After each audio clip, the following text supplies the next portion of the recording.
Hey everyone, keeping TreeSize free up to date is one of the easiest ways to get the latest features, performance improvements, and bug fixes.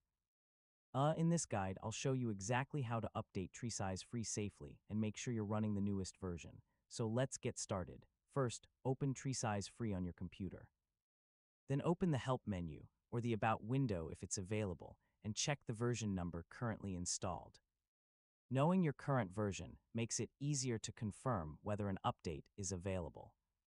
If your version of TreeSize free includes a check for updates option, click it and allow the application to search for a newer release. If an update is available, simply follow the prompts on your screen to continue. If there isn't a built-in update option, open your web browser and visit the official Jam software website. Download the latest version of TreeSize free directly from the official source to make sure you're getting the most recent and secure release. Once the download is complete, open the installer. In most cases, the setup will detect your existing installation and update it automatically while keeping your settings. You can simply follow the installation wizard until the process is complete.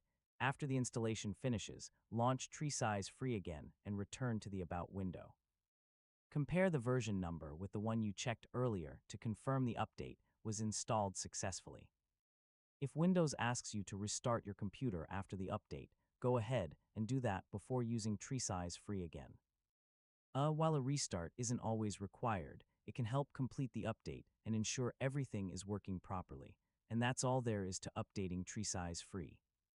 Keeping the software up to date helps you benefit from the latest improvements and ensures the best possible experience. Thanks for watching, and I'll see you in the next tutorial.